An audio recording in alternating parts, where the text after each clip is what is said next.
नमस्कार। आरएस 2021 का प्रीलिम्स जो लोग देने जा रहे हैं उन सभी का इस एडीपी क्लासेस पे आपका सभी का स्वागत है। सबसे पहले तो धन्यवाद अनुराग सर का कि उन्होंने मुझे ये प्लेटफॉर्म दिया, मौका दिया आप लोगों से बातचीत करने का लिए। और इस माध्यम से आज जो हम लोग इस वीडियो के माध्यम से आपसे ये बात करेंगे, क्योंकि अभी जो है आरएस प्रीलिम्स जो है 27 तारीख को होने जा रहा है और अब बिल्कुल ही 4 दिन बचेंगे। और इन 4 दिनों में क्या किया जाए, क्योंकि ये जो 4 दिन होते हैं ये बहुत ही इम्पोर्टेंट होते हैं। और इन 4 दिनों में और एग्ज़ाम वाले दिन में डी डे जिसको कहा जाता है, उस दिन क्या किया जाए और साथ में कैसे इस प्रेशर को हैंडल किया जाए, क्योंकि पढ़ा बहुत है। जिन लोगों ने तैयारी की है, जो सीरियस एस्पिरेंट्स है, उन्होंने बहुत कुछ पढ़ लिया है, लेकिन अब 4 दिनों को ऐसे यूटिलाइज़ करना है ताकि हम लोग अपना मैक्सिमम आउटपुट ले सकें। उसके बारे में आज हम लोग इससे बात करेंगे। और वीडियो में सबसे पहले तो मैं अपना इंट्रोडक्शन दे देता हूँ। मेरा नाम गोपाल सिंह है। मैंने बीटेक किया है केमिकल इंजीनियरिंग में आईआईटी रुड़की से, और सीएपीएफ असिस्टेंट कमांडेंट 2019 में मेरी 202 रैंक थी और आरएस 2018 में 103 रैंक थी। तो इसी नाते मैं आप लोगों से बातचीत करना चाहता हूँ ताकि जो आरएस के मेरे एक्सपीरियंसेस रहे हुए हैं उन एक्सपीरियंसेस को शेयर करता हूँ। और क्योंकि प्रीलिम्स जो है मेरे लिए इतनी हार्ड नहीं रही, इतनी बाधा कभी बनी नहीं है मेरे लिए, और बहुत इजीली मैंने किया है प्रीलिम्स का एग्ज़ाम जो है क्रैक करता हूँ। तो उस हिसाब से मैं आप लोगों को वो जो मेरा एक्सपीरियंस है मैंने कैसे उसको किया है, क्योंकि आप लोग जो है मेरा मार्क्स देख सकते हैं। ये 2018 प्रीलिम्स जो था आरएस का, उसमें मेरे 126.62 मार्क्स थे और ये one of the highest marks है। और यूपीएससी में भी मैंने दिए हैं अटेम्प्ट्स, तो यूपीएससी में भी मेरे मार्क्स जो है 120 के अराउंड लगभग रहते हैं हर बार। 2018 को छोड़ के, क्योंकि उस समय कट ऑफ कम गई थी और मेरे मार्क्स कम थे, बाकी लगभग हर बार मेरा प्री निकलता है। तो प्रीलिम्स जिन लोगों के लिए बाधा लगती है, जिन लोगों को प्रीलिम्स बहुत बड़ी हर्डल लगती है, उन लोगों के लिए ये वीडियो बहुत ही कारगर है। तो अब शुरू करते हैं कि इन 4 दिनों में क्या ऐसा किया जाए। देखिए, सबसे पहले अभी नया कुछ नहीं करना है। इम्पॉर्टेंट बात है कि हमें जो है नया कुछ नहीं पढ़ना है। जो आपने पिछले कुछ महीनों में तैयारी की है, आरएस के लिए जो फोकस्ड होकर तैयारी की है, उसमें जो जो चीज़ें मतलब करंट से रिलेटेड या फिर जो भी स्टैटिक पोर्शन है वो आपने कवर किया होगा, बहुत अच्छे से कवर किया गया।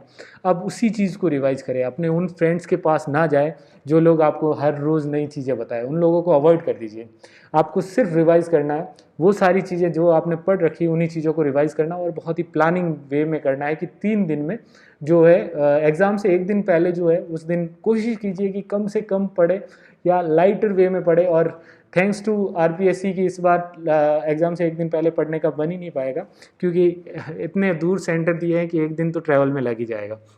तो इम्पॉर्टेंट ये है कि 3 दिन जो है आप ऐसे मैनेज करके पढ़ें कि आपका स्टैटिक पोर्शन भी कवर हो जाए और उसके साथ साथ जो रिवाइज करना है वो उनमें इम्पॉर्टेंट है क्रोनोलॉजी की बुक्स जो है, अगर आपने पहले से पढ़ रखी है या करंट कहीं और से पढ़ रखा है तो उन चीज़ों को वापस से रिवाइज कीजिए और पॉइंट टू पॉइंट देख लीजिए। जो शॉर्ट नोट्स आपने तैयारी के दौरान अगर बनाए हैं तो वो अब आपके लिए बहुत ही लाभदायक साबित होंगे, क्योंकि अब कम समय में वो सारी चीज़ें आपको जो की पॉइंट्स हैं वो याद हो जाएंगे।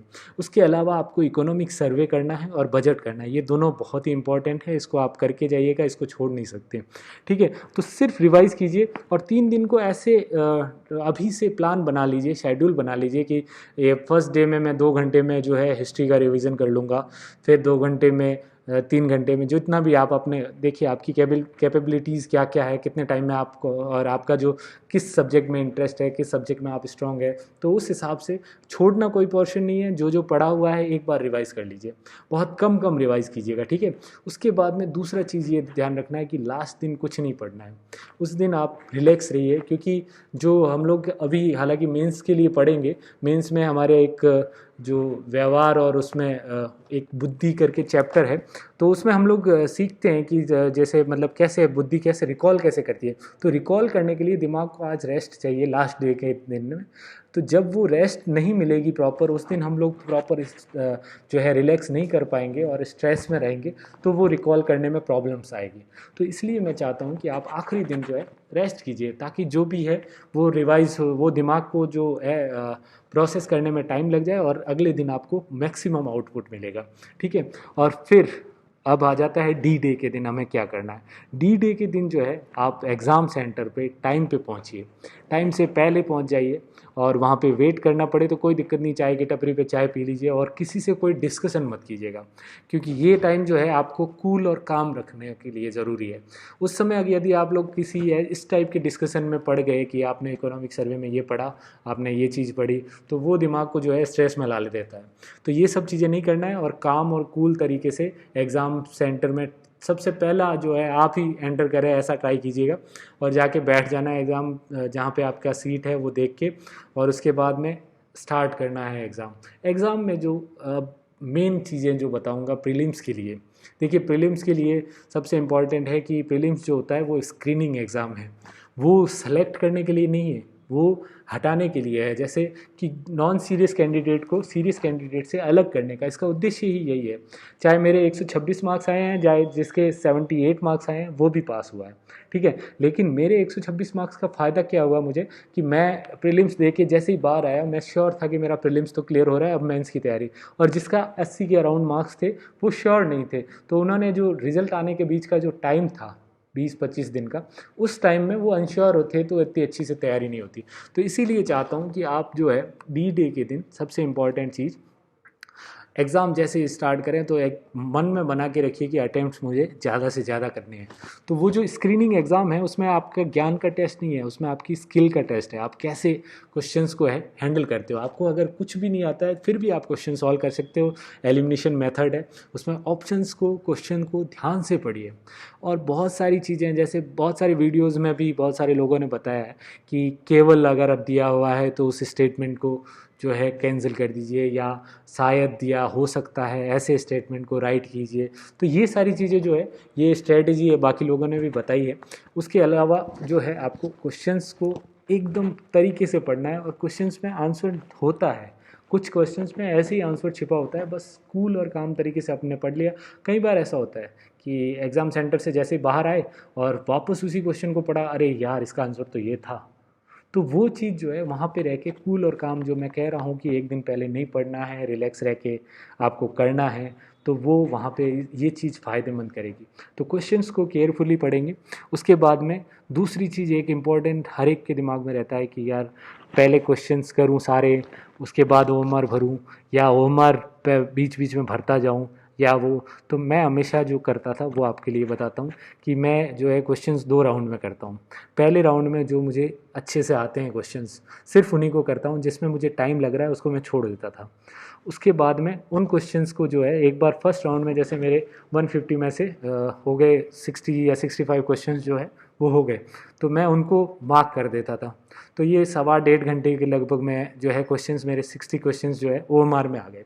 क्योंकि ओएमआर अगर छूट गई आप लोगों की तो सारी मेहनत बेकार है, और ओएमआर अगर आपने लास्ट में जो है हड़बड़ी में भरी तो उसमें बहुत सारी गलतियों के जो है चांसेस रहते हैं। इसीलिए जो क्वेश्चंस आपको अच्छे से आते हैं, जिनमें जो आपके जो है प्रीलिम्स पास करने के लिए एश्योरेंस देते हैं, उन क्वेश्चंस का आंसर पहले ही लगा दीजिए एक राउंड करने के बाद में। उसके बाद में जो सेकेंड राउंड करते हो आप, जो डाउटफुल थे या जिनमें ज़्यादा टाइम लग रहा था, सोचना पड़ रहा था, वो क्वेश्चंस जो है वो क्वेश्चंस आप फिर उसके साथ साथ लगाते रहिए, ताकि आपके जो है दिमाग में ये नहीं रहे कि कितना टाइम हुआ है, अब मेरा ओएमआर छूट जाएगा। कहीं कहीं मेरे साथी है जिनका ओएमआर में जो है भरने में या तो गड़बड़ी हो जाती है, लास्ट में भरते हैं 2 क्वेश्चन, 4 क्वेश्चन, 5 क्वेश्चन छूट जाते हैं, आते हुए नहीं लगा पाते हैं। तो ये सारी चीज़ों से बचने के लिए आप ये कर सकते हैं। उसके अलावा जो क्वेश्चंस हैं जो सेट होते हैं क्वेश्चंस के, उनमें जो है क्वेश्चंस का सीक्वेंस चेंज होता है, ठीक है। तो एक चीज़ ध्यान रखिएगा कि आप जैसे ही पेपर खोलें, अगर स्टार्टिंग के क्वेश्चंस जो उस जोन से हैं जो आपका स्ट्रॉन्ग नहीं है, 1-2 क्वेश्चंस देखिए और उस समय स्ट्रेस में मत आइएगा। अगर वो क्वेश्चंस लगातार देखिए, 4-5 क्वेश्चंस आपके जोन के नहीं है, मान लीजिए आपका पॉलिटी स्ट्रॉन्ग नहीं है और क्वेश्चंस जो स्टार्टिंग के हैं वो पॉलिटी है, तो उसको छोड़ दीजिए, पेपर को उल्टा कीजिए और वहाँ से स्टार्ट कीजिए। क्योंकि अगर स्टार्टिंग में प्रेशर बिल्ड हो गया तो फिर आप नहीं कर पाएंगे, फिर मुश्किल हो जाता है, बहुत मुश्किल। क्योंकि वो जो 10 क्वेश्चंस हैं वो आपको टाइम भी बहुत खा लेंगे, और आपकी जो एनर्जी है, फ्रेश एनर्जी है, जो दिमाग बहुत अच्छे से काम कर सकता था, यूटिलाइज कर सकता था, उसको भी जो है गड़बड़ा देगा। तो इस चीज़ को हमेशा ध्यान रखिएगा। 18 वाले यूपीएससी के जो एग्ज़ाम था उसमें मेरा जो सेट था उसमें ऐसे ही था, स्टार्टिंग के क्वेश्चंस मुझे नहीं आ रहे थे, तो मैंने फट से पेज पलट दिया और 100 से स्टार्ट किया क्वेश्चन। वो मेरे को बहुत इजीली आ रहे थे और वो मेरा पेपर जो है हो गया फिर। तो ये चीज़ें ध्यान रखिएगा, ये बहुत ही इंपॉर्टेंट है, बताता नहीं है कोई। उसके बाद में ऑप्शंस वाले जो है, मैं कहता हूँ कि ऐसे क्वेश्चंस होंगे जो आपके शॉर्ट होंगे तो वो आप कर लीजिए। उसके बाद में कुछ क्वेश्चंस ऐसे होंगे जिसमें एक ऑप्शन एलिमिनेट हो गया, किसी में 2 ऑप्शन एलिमिनेट हो गए। तो ये जो 2 ऑप्शन और 3 ऑप्शन जो जिनमें 2 ऑप्शन में से एक लगाना है या 3 ऑप्शंस में से एक लगाना है, वो क्वेश्चंस आप ज़रूरी अटैम्प्ट कीजिए, उसको मत छोड़िए। तो ये मैं आप लोगों से जो है ये चीज़ें आप लोग कीजिए और प्रॉपर टाइम मैनेज कीजिए, कोशिश कीजिए। और एग्ज़ामिनर को जो है पहले से ही बोल दीजिए कि अगर घड़ी की व्यवस्था होगी क्लास में तो घड़ी की व्यवस्था हो, और नहीं हो अगर सरकारी स्कूल किसी में या कहीं नहीं हो तो एग्ज़ामिनर से बार बार पूछते रहिए टाइम, ताकि आपका टाइम मैनेज अच्छे से हो जाएगा, क्वेश्चंस छूटने नहीं चाहिए। अब ये सारी चीज़ें आपको बता दी है। अब आप लोग जो है याद रखिएगा, सबसे इम्पॉर्टेंट चीज़ 3 दिनों में आपको रिवीजन ही करना है और कोई नया चीज़ नहीं पढ़ना है। उसमें इकोनॉमिक सर्वे और करंट का जो पार्ट है उसको एक बार अच्छे से रिवाइज़ कीजिए, क्योंकि क्वेश्चंस जो है क्रोनोलॉजी से और बने हैं, एसआई एग्ज़ाम में भी बने हैं और आरपीएससी क्रोनोलॉजी से क्वेश्चंस पूछती है।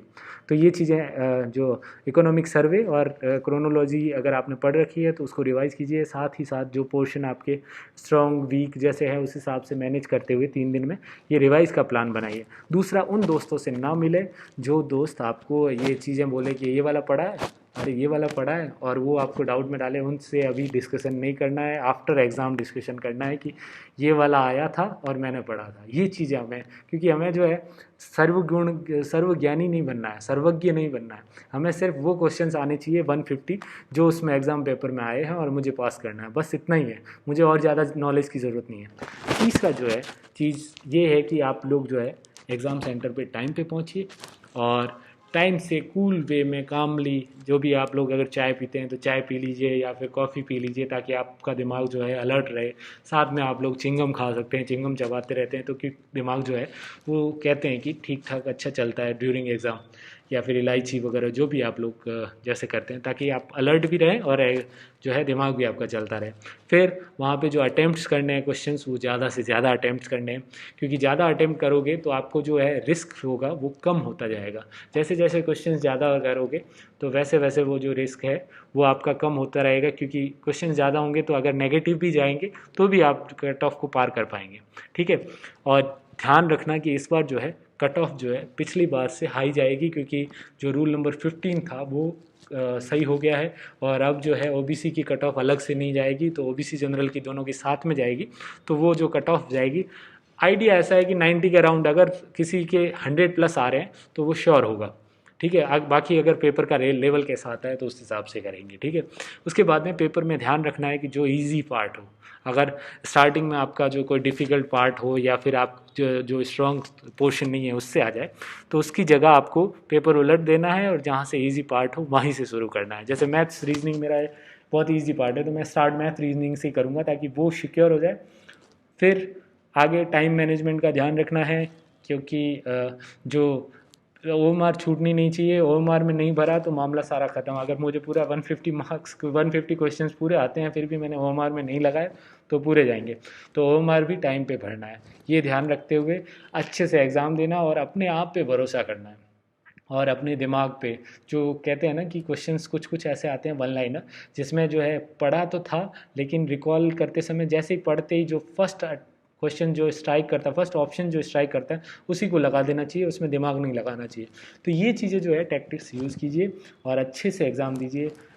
एलिमिनेशन मेथड भी यूज कीजिए और कुछ क्वेश्चंस में ऐसा भी सोचिए कि एग्जामिनर ने ये क्वेश्चन दिया क्यों है, इसका आंसर क्या हो सकता है, क्यों इसको डिफ़िकल्ट बनाया है। तो ये सारी चीज़ें जब सोचोगे तो अच्छे से हो जाएगा। Best of luck, all the very best. और एक बार फिर से अनुराग सर का बहुत बहुत धन्यवाद कि उन्होंने ये मौका दिया है। बाकी इससे रिलेटेड जो भी होंगे वो हम लोग इस टेलीग्राम चैनल जो एडीपी क्लासेस का है उस पर आप लोग पूछ सकते हैं। तो मैं धीरे कुछ टाइम में आपकी क्वेरीज जो है वो कवर करता रहूँगा। Thank you very much. All the very best to all the aspirants of RAS.